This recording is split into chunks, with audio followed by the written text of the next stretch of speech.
Okay, let's unpack this.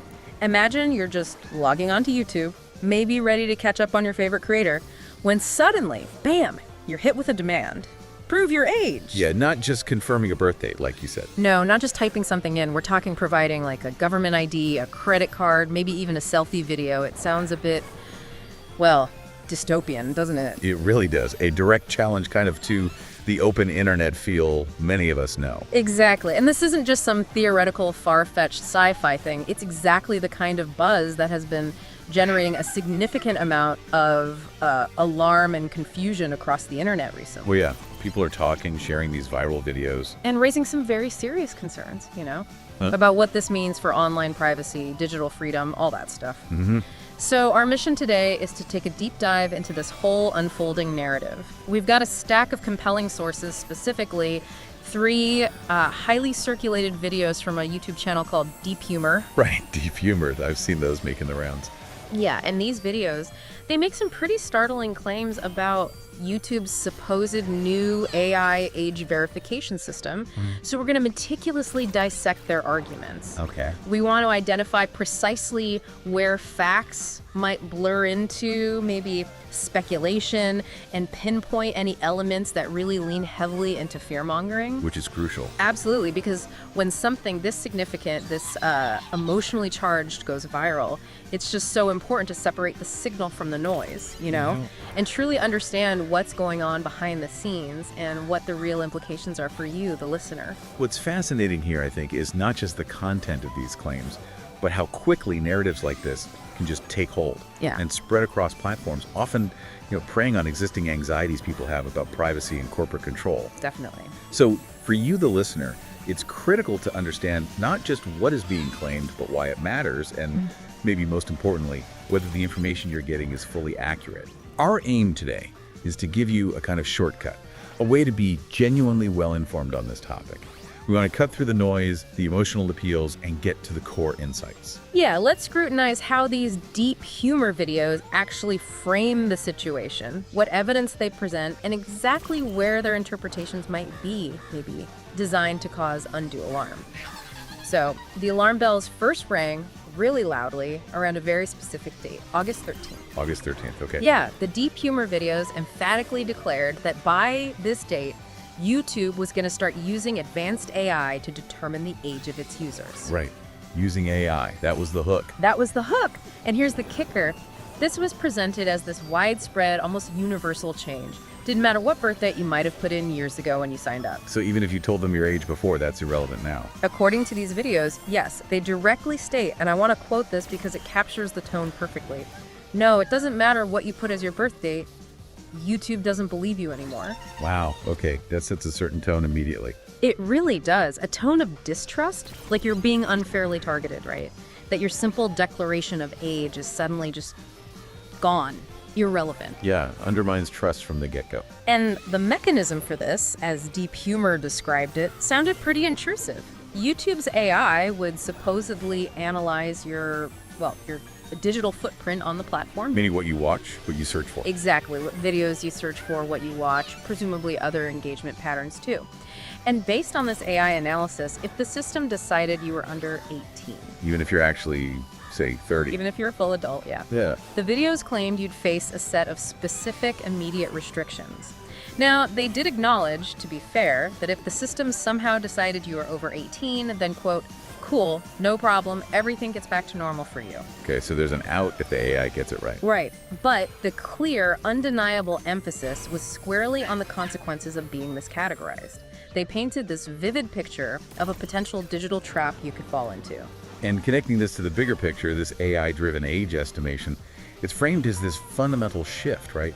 A huge departure from how things used to be. Yeah, where YouTube supposedly just trusted what you said. That's the narrative. Right. So the implication woven through their whole story is that YouTube is just ditching self-declaration entirely for this new kind of creepy AI surveillance system. Exactly. And this new approach, according to their sources, would then trigger an immediate demand for official ID. There it is, the ID. Yeah, an ID, a credit card, or even a selfie video to prove you're over 18 if you get flagged. And that jump from an AI guess to demanding official documents for just using the platform, That's where the alarm bells really start ringing for people, I imagine. Oh, absolutely. It positions it as this intrusive, unavoidable, and ultimately unfair demand on every single user. It starts with YouTube doesn't trust you and immediately leaps to now give us your passport. Yeah, that's a powerful trigger. Very effective at causing alarm. Now, DeepHumor, they did acknowledge some initial restrictions mentioned in YouTube's official blog. And these, on the surface, seem relatively, well, minor maybe. Like what? What did the official blog say? Things like no personalized ads. So basically, no more targeted marketing based on your viewing habits. Okay. Also, digital well-being tools turned on by default. Like the take a break reminders. Yeah, exactly. Those gentle nudges. You'd also supposedly get privacy reminders for uploads and comments, like watch out for your privacy. Vague, but okay. And finally, a slightly vague one. Minimizing recommendations of problematic content in viewed in repetition. Right. Taken on their own, that almost sounds like YouTube trying to make the platform safer for kids. That's exactly how it sounds. A push for a safer YouTube for kids, which, is a stated goal YouTube has definitely talked about before. Since a butt coming. But the DeepHumor videos, they pivot really quickly from these seemingly less threatening changes. They want to do, these are just the tip of the iceberg, or maybe just a smokescreen for something much, much more drastic. And here's where it gets really interesting. And where DeepHumor's narrative takes a sharp turn into much more speculative ground. Okay, let's hear it. They asserted that their digging, and they really emphasized this, like they were investigative journalists into YouTube studio settings, had apparently revealed this much more extensive, almost catastrophic list of limitations, way beyond what YouTube's official blog mentioned. So they're saying YouTube wasn't telling the whole story in their blog post. That's the clear implication. A significant, even crippling loss of functionality if you didn't provide that ID, or if your channel history was deemed invalid by this new AI system. They take you on this visual tour through YouTube Studio's feature eligibility section. Ah, the feature eligibility page. Okay, I know that one. Yeah, pointing to advanced features as the ultimate battleground for creators. Gotcha. So what features are supposedly on the chopping block, according to their digging? Okay, let's list them out meticulously because they make these sound like direct, devastating consequences of this new age check. First, and this is critical for so many creators, appealing Content ID claims. Oh, wow. Yeah, that's huge. Explain Content ID quickly for folks who might not know. Right. So Content ID is YouTube's automated system. It scans videos for copyrighted stuff, music, movie clips, whatever. If it finds something, even a few seconds, a claim can be automatically filed. Which can mean your video gets blocked. Or worse, the ad money goes to someone else. Exactly. Your ad revenue gets redirected. So DeepHumor claimed that if this new AI channel history evaluation failed you, you wouldn't be able to dispute those claims unless you used video verification or gave them a valid government ID. Forced verification just to dispute a copyright claim. That's the claim. The video directly stated that if your channel history failed, you'd be forced into either showing your ID or doing that video verification thing where you, quote, simply look at my phone's camera and follow the prompts, look up and down. Okay, for creators relying on ad revenue, that's not minor. That's a direct threat. Absolutely, a threat to their income, their creative control. Then there's the claim about external links in video descriptions. Seems small, but it's really not for creators. Right. It's fundamental. It's how they drive traffic to their websites, social media, merch stores, whatever. DeepHumor flat out stated this ability would be removed if you didn't provide ID or pass the channel history check. Wow. So cutting off their connection to their broader presence. Yeah. Imagine relying on those links. Big blow, and it doesn't stop there. Live stream capabilities would supposedly get hit too. How so? No more embedding live streams, and crucially, no more creating daily live streams. Daily. That targets a huge community. A massive community. Streamers who've built entire businesses around daily live content. For them, that's not just losing a feature, it's potentially losing their whole business model. Existential threat territory. Okay, this list is getting pretty serious. What else? It keeps going. Daily shorts creation would be restricted. If you make YouTube shorts, their short form video thing, you allegedly wouldn't be able to make daily ones because the AI might say, hey, you're a kid, you shouldn't be doing this. Right. Limiting output based on an AI age guess. Then for creators focused on optimization, getting views, the ability to do thumbnail A/B testing would apparently be inaccessible. Oh, that's a big optimization tool. Comparing thumbnails is key. Absolutely key. Directly impacts clicks and views. DeepHumor even showed an example testing thumbnails for a PewDiePie video, making it feel very real for creators watching. Gotcha. Anything else? This is quite a list.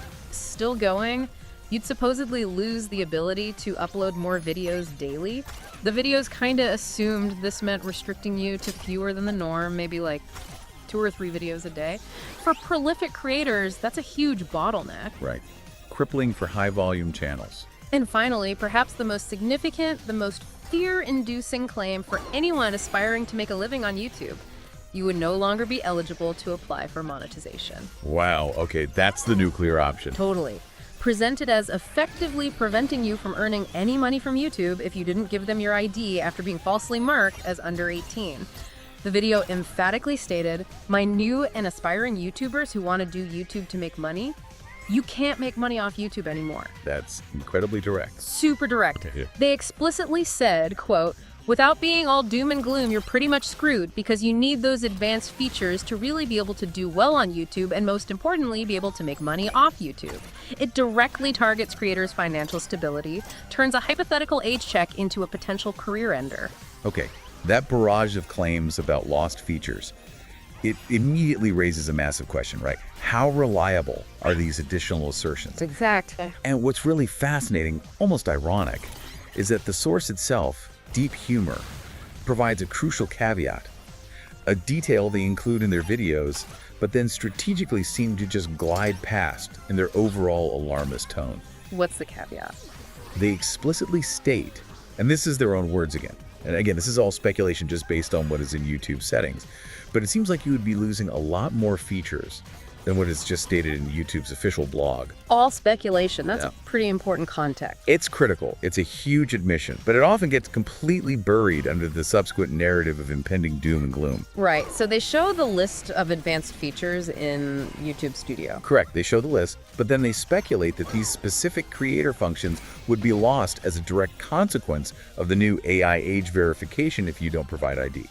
So they're connecting dots that aren't necessarily connected. Precisely. This isn't just misinterpretation.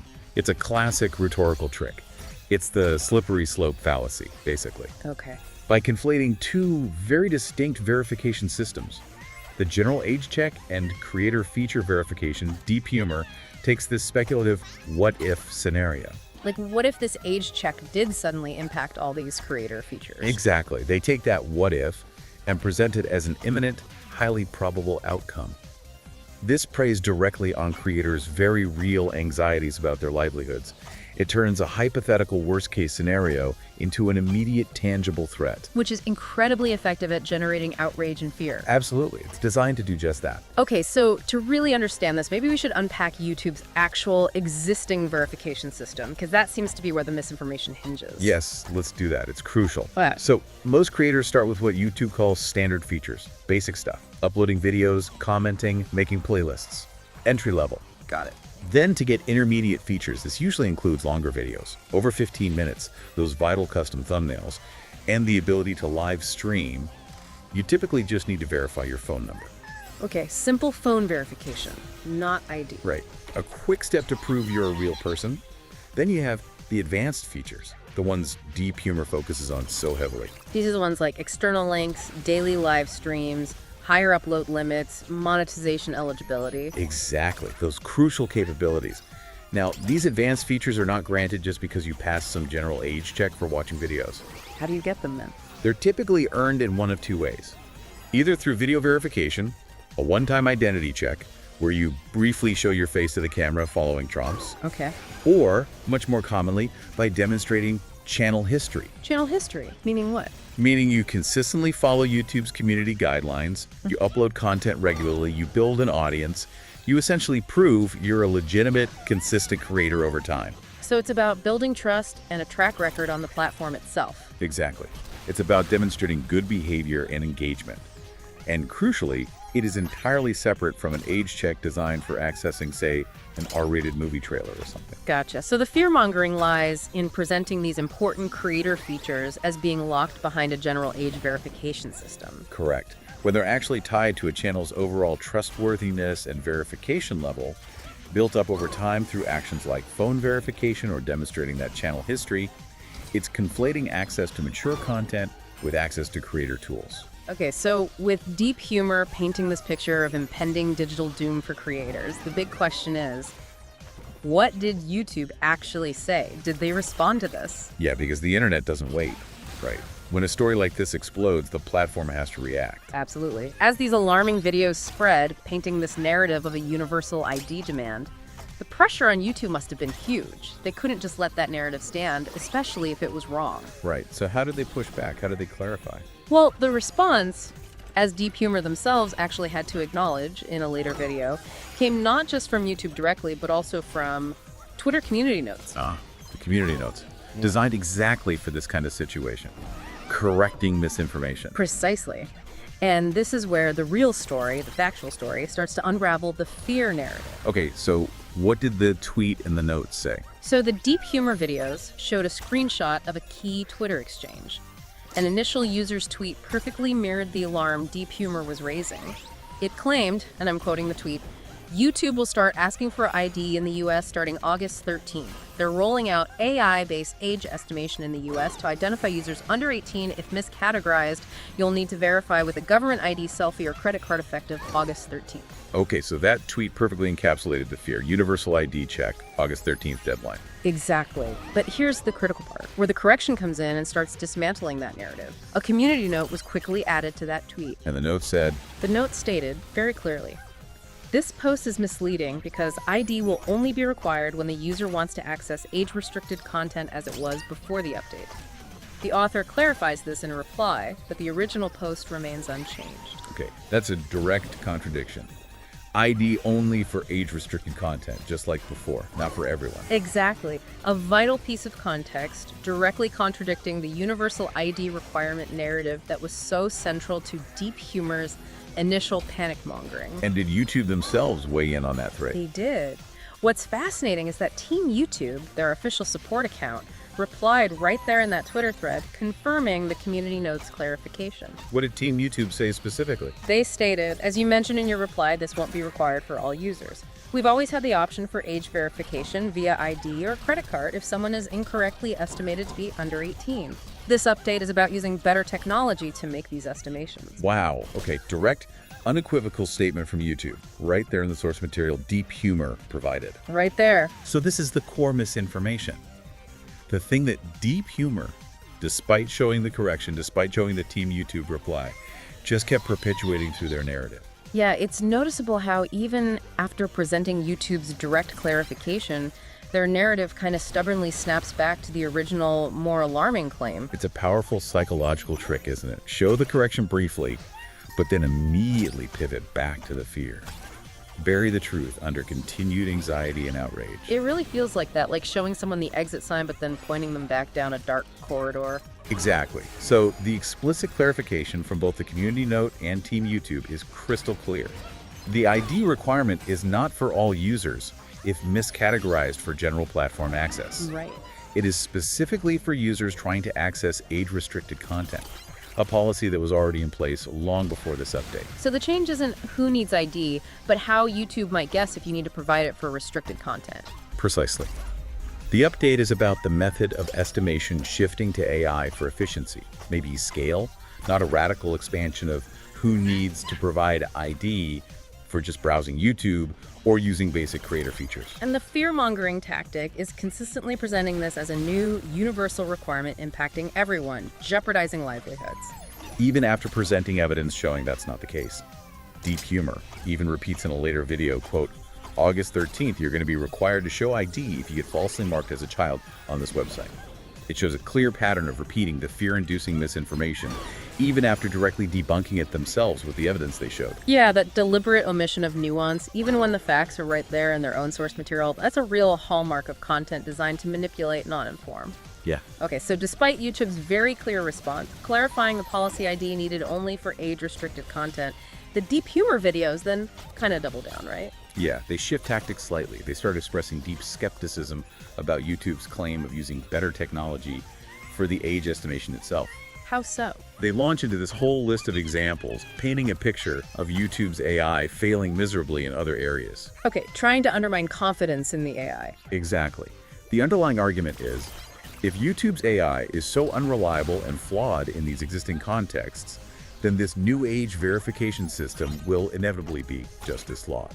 Leading to widespread miscategorization and forcing everyone to submit IDs anyway. Precisely. It's an appeal to existing frustrations that many users might already have with YouTube systems, using those frustrations to validate these new fears about age verification. What examples did they give of these AI failures? Well, first, they mentioned the AI banning some YouTuber called BangSnap for supposedly just knocking over their microphone, presented as, nonsensical AI misinterpretation leading to severe consequences. Okay, an example of overzealous AI. Then they pivot to something many users can relate to. The AI's seeming inability to ban comment bots that, quote, litter every single comment section. Yeah, the comment bots. A common annoyance. So it paints this picture of an AI that's both overzealous where it shouldn't be and completely ineffective where it should be. What else? They also criticize the AI for demonetizing every single video on YouTube as long as a no word is mentioned, regardless of the context. The demonetization issue. Yeah, Once. creators talk about that a lot, the lack of nuance. Exactly.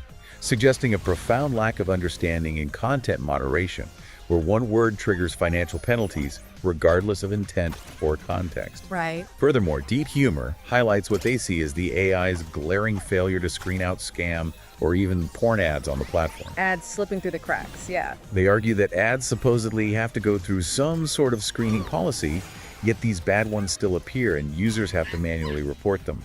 Framed as a huge oversight, especially since YouTube profits from ads. They even ask rhetorically, how the hell are you guys having trouble detecting ads on your platform? So, using ad moderation failures to question content moderation AI. Yeah. The overall sentiment they push is one of deep cynicism. YouTube's system never gets it right. Its copyright system is highly abusable. They use their own experiences to illustrate this perceived systemic flaw. And all these examples are presented as proof points that if the AI is this bad elsewhere, it simply cannot be trusted with something as critical as age verification. Exactly.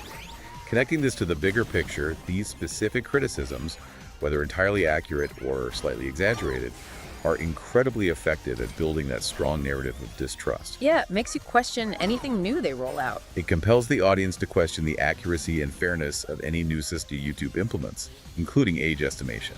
And well, look, valid points about AI limitations can definitely be made. Sure, AI is imperfect, comment bots are annoying, demonetization can seem arbitrary. Right. Many users would echo those frustrations. But the rhetorical strategy here is clear. Amplify fear. Suggests that if the AI is flawed in these other, maybe unrelated areas, it must be equally flawed, catastrophically flawed in determining age. Leading inevitably back to that conclusion of widespread miscategorization and forced ID submission for everyone. Exactly. It's appealing to existing frustrations to validate new fears, even if the connection isn't necessarily direct or proportionate.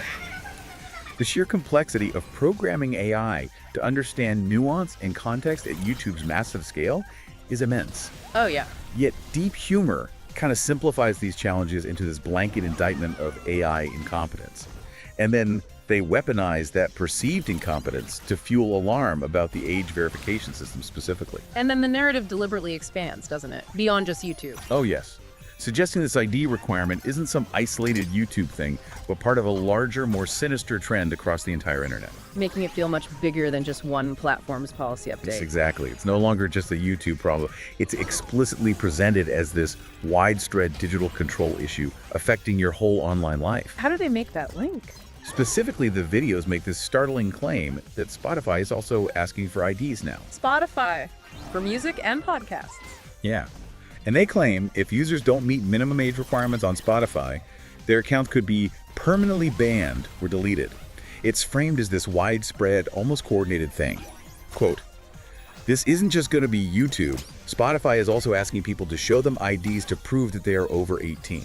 Wow, okay. Connecting YouTube and Spotify immediately raises the stakes. Massively. Yeah. It transforms a specific YouTube policy update into what they portray as an internet-wide threat to online freedom. They even highlight the perceived absurdity of Spotify needing an ID, asking, isn't Spotify just for like music and podcasts and stuff? Yeah, framing it as intrusive and unnecessary. It plays right into that broader fear that essential online services are becoming overly gatekept and invasive. So why connect these disparate actions? YouTube's age check for restricted content and whatever Spotify might be doing. Well, it's a classic and very effective fear-mongering tactic. broaden the perceived threat. Make it seem bigger than it is. Exactly. By linking YouTube's age estimation to Spotify's alleged age verification, even if the details of Spotify's policy are misrepresented or totally taken out of context, the DeepHumor videos create this powerful sense of an overarching enforced data collection agenda across all major online platforms. Implying it's coordinated. The implication is clear. This isn't about safety, it's not about regulations, it's about mass data collection and control. It suggests this move towards a dystopian place on the internet where everybody has our information. Painting isolated instances or maybe even misinterpretations as part of some grand scheme. Which is incredibly effective at intensifying the emotional response and presenting this inevitable bleak future of privacy loss. It escalates a single issue into a widespread conspiracy. Very potent stuff. And they really hammer that point home, don't they? This idea that it's all about information collection. Oh, absolutely. The DeepHumor videos state explicitly that this entire shift, YouTube, Spotify, presumably others, is nothing less than a blatant attempt for YouTube and other websites in the world to collect our information. Right. And their argument is that these platforms, especially for creators like themselves, already have tons of our data anyway. Yeah, that's a key part of their argument. They point out that YouTube already has sensitive info, like tax documents for payment purposes. So they contend this new ID requirement is just another totally unnecessary step designed purely to collect more data. Specifically the kind of government ID or photo they don't already have. Exactly. The creator even expresses this sense of bewildered outrage, saying something like, YouTube already has all my information. I had to provide all my information through tax documents, so it sounds like I could get affected by this, and YouTube could determine that I'm under 18, even though they know all my information. What the F is happening? Yeah, appealing to that frustration of data you've already given them to amplify how invasive this new demand feels. Precisely. And the language they use really escalates here, right? It's not just an inconvenience. Not at all. They describe it as straight-up censorship, a restriction of freedom, a chilling move towards a dystopian internet where everybody has our information. Strong words. Very strong. The videos argue that while platforms have data, they don't have a photo of us or a government ID or a credit card. This is presented as the final frontier of data collection, the ultimate invasion. Like now they have everything, as the creator lamented about Spotify. Right, connecting every perceived data request into one single, overarching, terrifying collection scheme. This framing is designed to bypass rational thought and appeal directly to those deep-seated fears of government or corporate overreach. Turning a policy update into a battle for fundamental digital rights. Exactly. And what's fascinating is how artfully the narrative shifts. It moves from a relatively contained platform policy change ID for age-restricted content into this grand, overarching conspiracy of data harvesting. Yeah. That framing is meticulously designed to evoke those strong emotional responses, immediate resistance, portraying age verification as this profound invasion of privacy, rather than, say, a regulatory compliance measure, or even a flawed safety attempt. By using those charged terms censorship, dystopia, they skillfully bypass rational consideration, appealing directly to that visceral sense of outrage and injustice. It's a common and incredibly effective tactic in fearmongering. Redefine the policy in the most alarming terms possible. Make it a fight for your rights, not a discussion of technical details. And then they bring politics into it, linking it to the UK's Online Safety Act. Yes, they delve into what they present as the political origins of this perceived shift towards digital IDs. They claim the UK Act initially targeted websites with explicit adult content. Okay. But then, they argue, it turned to Spotify and now YouTube, portraying it as this legislative creep, this overreach, expanding into more and more of everyday digital life. Setting up this narrative of slippery slope government control. Exactly. They even lament how initially people argued, oh, if you're against this change, then you just want kids to consume adult content. Setting up this false dilemma they then tried to dismantle. How do they try to dismantle it? Well, to argue against the Act's stated intentions, they quote a UK government official, Peter Kyle, who tweeted something very strong. If you want to overturn the Online Safety Act, you're on the side of predators. It is as simple as that. Wow, that's a powerful statement. Very moralizing. Extremely. Yeah. But DeepHumor immediately counters this by showing a community note on Kyle's own tweet. A community note challenging the official. Yes. The note stated the Act has actually blocked restricted censored content that wasn't what the Act was for. It cited impacts on seemingly unrelated things like immigration and parliament debates, even Wikipedia challenging rules, suggesting the act's scope was far broader and more problematic than proponents claimed. So, using the community note as evidence that the act isn't as benign as its champions say. Precisely. And then, to really drive home their skepticism about the motives behind the act, What do? they reference a query they apparently made to Grok, an AI chatbot. An AI chatbot, okay. Yeah. The query asks if this same official, Peter Kyle, had voted against a new national inquiry into grooming gangs. And Grok apparently confirmed that he did. Okay, using an AI chatbot's response about a politician's voting record. Exactly. This specific piece of information is deployed strategically by DeepHumor to question the true intentions behind the Safety Act, implying, quite pointedly, that it's not really about protecting the kids, as the initial justification suggested. So, adding the AI chatbot response serves to legitimize their conspiracy angle, reinforce the idea that the stated reasons are just a smokescreen. It aligns perfectly with their broader information collection fear.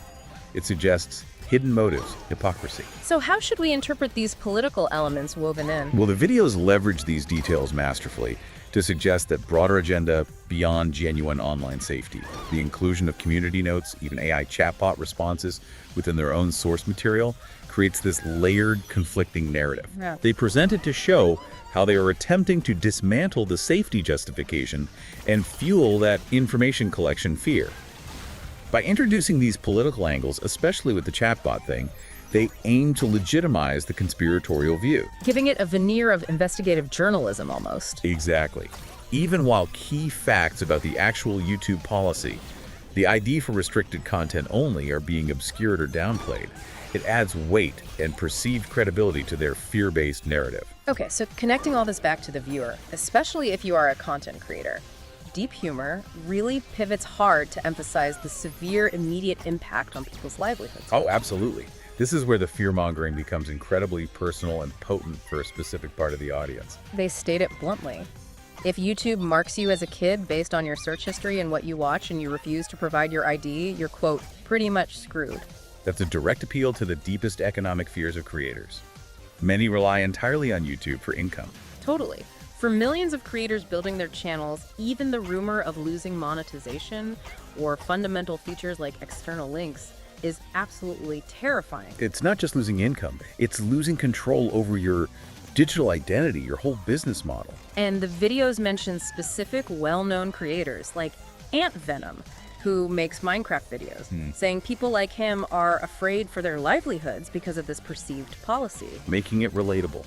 Using known names amplifies the fear. Yeah, the fear is palpable, especially with that repeated, yet as we've discussed, unsubstantiated claim that monetization eligibility could be lost without this universal ID verification. It brings the abstract policy down to this very real, personal, financially devastating level. The channel argues these creators would lose all your money and you wouldn't be able to grow your channel anymore. Just painting this picture of total financial ruin. It really exploits that vulnerability creators feel towards platform changes, doesn't it? Turning policy updates into these existential threats. Absolutely.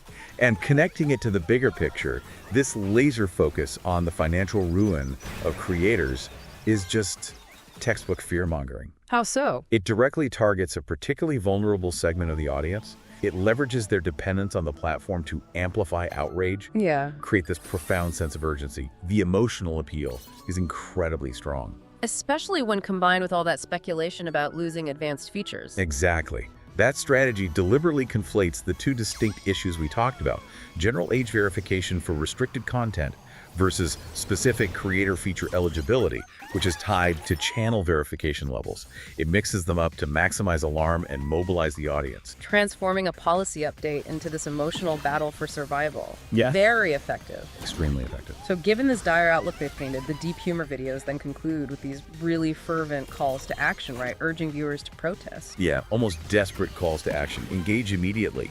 Widespread protest against these perceived threats. They really lean into the urgency, the necessity for a collective response. Positioning themselves as leaders in the charge. Definitely. And the calls to action themselves, they're delivered with very strong emotive language. Even profanity, right? Designed to ignite immediate outrage. Yeah, the creator declares things like, "Please do not stop talking about this. I will not stop talking about this. This is a big thing deal." Wow. Very direct. And we need to make sure that we can do something about this and create some sort of protest, because this is some bulls. The urgency is undeniable. They're telling everyone, start making videos and talk about how bulls this is. Exactly. There's also that personal defiant refusal. I'm not giving my Thing ID to Spotify and all that crap. Yeah. And finally, that clear urge for collective action.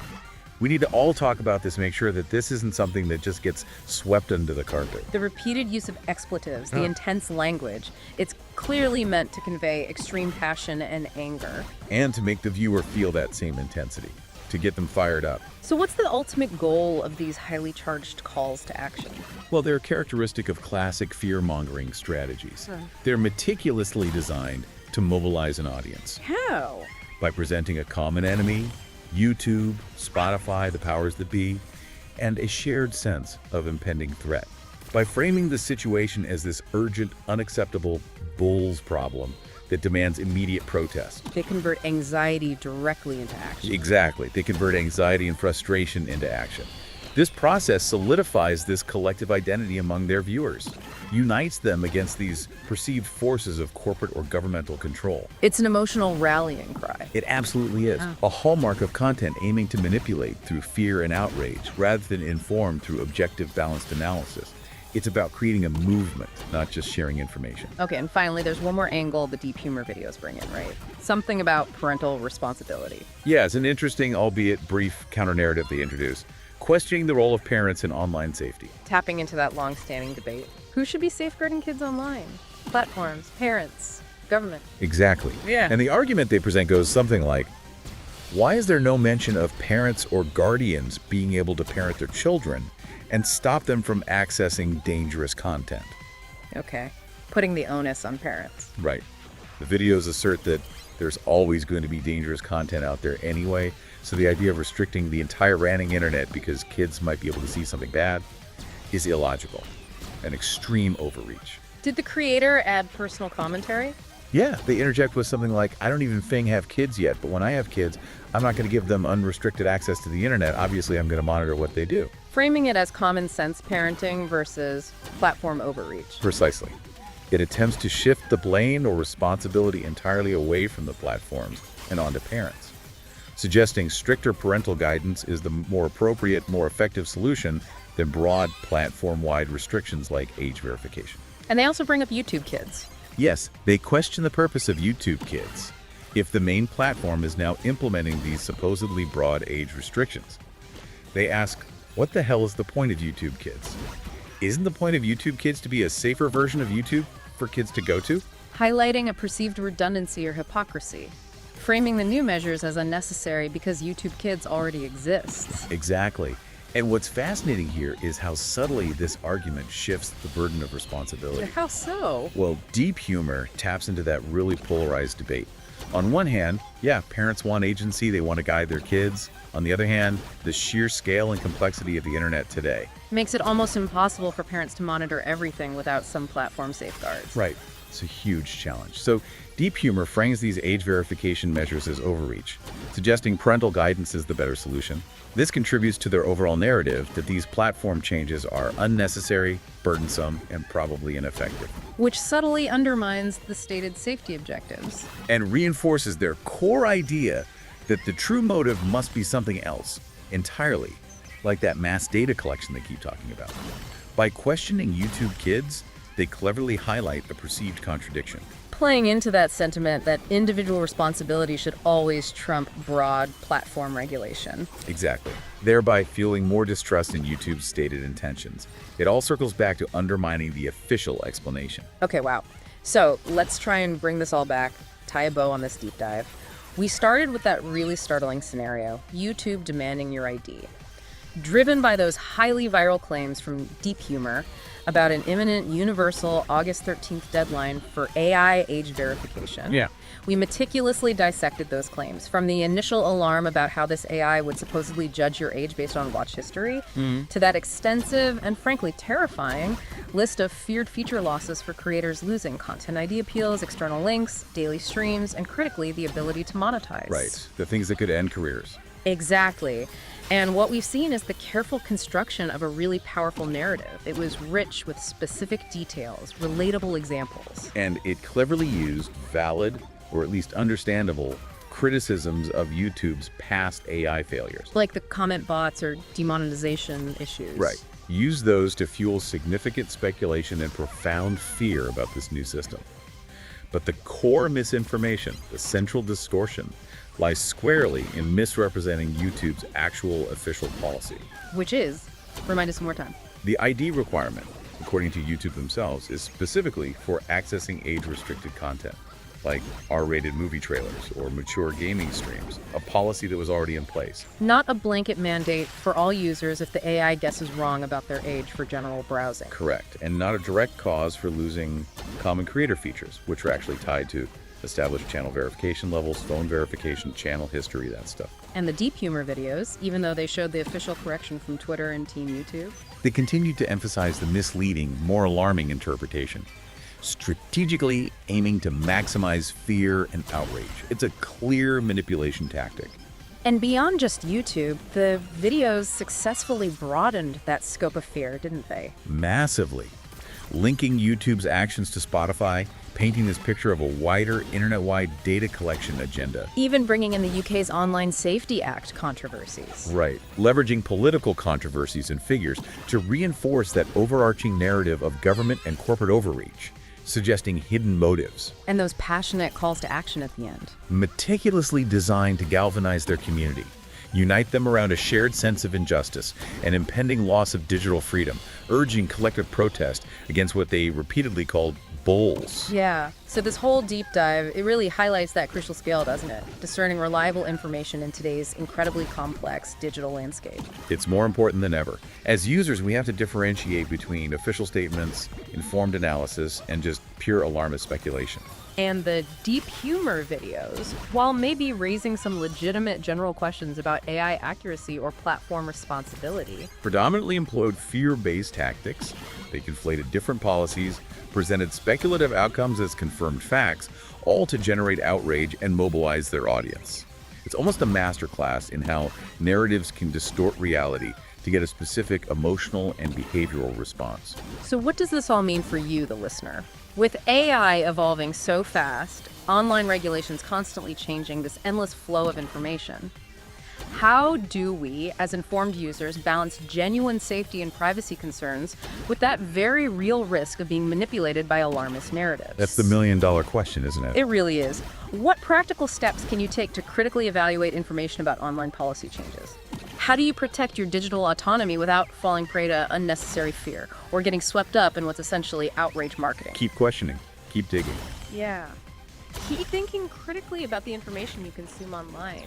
Your digital well-being and, honestly, your understanding of the world really depends on it.